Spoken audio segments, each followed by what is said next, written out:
Second livre de Samuel, chapitre 15. Après cela, Absalom s'équipa de chars et de chevaux, et il avait 50 hommes qui couraient devant lui. Et Absalom se levait de bon matin et se tenait au bord du chemin de la porte.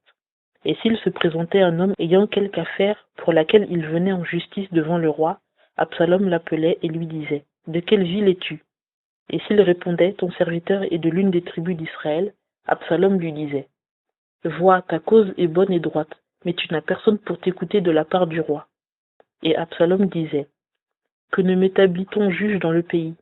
Tout homme qui aurait un procès ou une affaire à juger viendrait vers moi, et je lui ferais justice.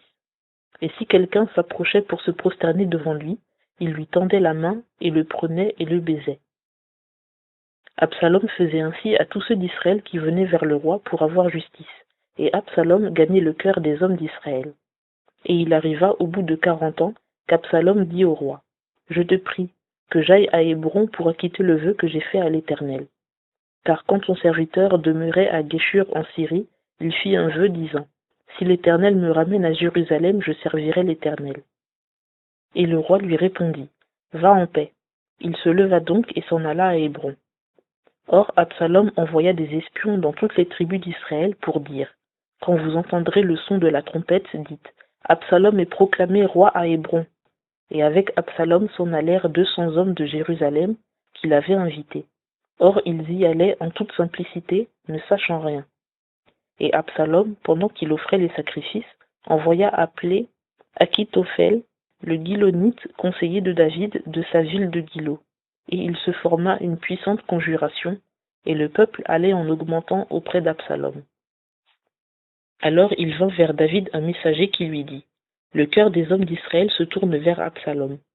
Et David dit à tous ses serviteurs qui étaient avec lui à Jérusalem : Levez-vous et fuyons, car nous ne saurions échapper à Absalom.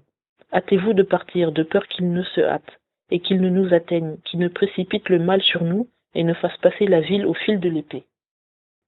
Et les serviteurs du roi répondirent au roi : Tes serviteurs sont prêts à faire tout ce que le roi notre Seigneur trouvera bon. Le roi sortit donc, et toute sa maison le suivait. Mais le roi laissa 10 femmes de ses concubines pour garder la maison. Alors le roi sortit, et tout le peuple à sa suite. Et ils s'arrêtèrent à Beth-Mershak. Et tous ses serviteurs marchaient à côté de lui, et tous les Kérétiens, tous les Pélétiens, et tous les Gittiens, au nombre de 600 hommes venus de Gath, à sa suite, marchaient devant le roi. Mais le roi dit à Itaï, le Gittien : Pourquoi viendrais-tu aussi avec nous ? Retourne-t'en et demeure avec le roi, car tu es étranger et tu dois même retourner en ton lieu. Tu es arrivé hier, et te ferai-je aujourd'hui errer çà et là avec nous ? Quant à moi, je vais où je pourrai. Retourne-t'en et emmène tes frères avec toi. Que la miséricorde et la vérité t'accompagnent. Mais Itaï répondit au roi en disant : L'Éternel est vivant et le roi mon seigneur vit. Au lieu où sera le roi mon seigneur, soit pour mourir, soit pour vivre, ton serviteur y sera aussi. Alors David dit à Itaï : Viens et marche.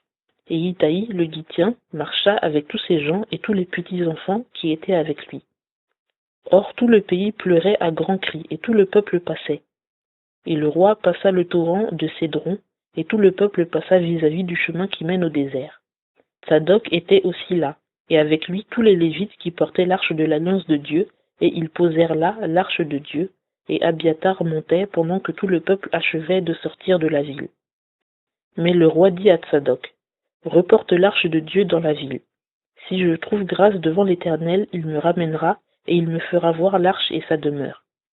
Que s'il dit ainsi : Je ne prends point plaisir en toi, mais voici, qu'il fasse de moi ce qui lui semblera bon.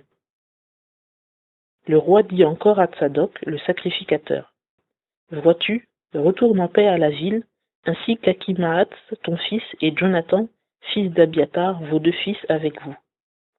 Voyez, je vais attendre dans les plaines du désert, jusqu'à ce qu'on vienne m'apporter des nouvelles de votre part. Tsadok et Abiathar reportèrent donc l'arche de Dieu à Jérusalem, et ils y demeurèrent. Et David montait par la montée des Oliviers, et en montant il pleurait. Il avait la tête couverte et marchait nu-pieds. Tout le peuple aussi qui était avec lui montait, chacun ayant la tête couverte, et en montant, il pleurait. Alors on fit ce rapport à David et on lui dit : Achitophel est parmi les conjurés avec Absalom. Et David dit, « Je te prie, ô Éternel, déjoue le conseil d'Achitophel. » Et lorsque David fut venu jusqu'au sommet, où il se prosterna devant Dieu, voici, Cushai, l'Archite, vint à sa rencontre, ayant sa tunique déchirée et de la terre sur sa tête. Et David lui dit, « Si tu passes plus avant avec moi, tu me seras à charge. Mais si tu t'en retournes à la ville et que tu dis à Absalom, « Je suis ton serviteur, ô roi, j'ai servi ton père dès longtemps, et maintenant je te servirai, alors tu déjoueras en ma faveur le conseil d'Achitophel. Et n'auras-tu pas là avec toi les sacrificateurs Tsadok et Abiatar, et tout ce que tu apprendras de la maison du roi, tu le rapporteras aux sacrificateurs Tsadok et Abiatar. Voici, ils ont là avec eux leurs deux fils, Akimahatz, fils de Tsadok, et Jonathan, fils d'Abiatar.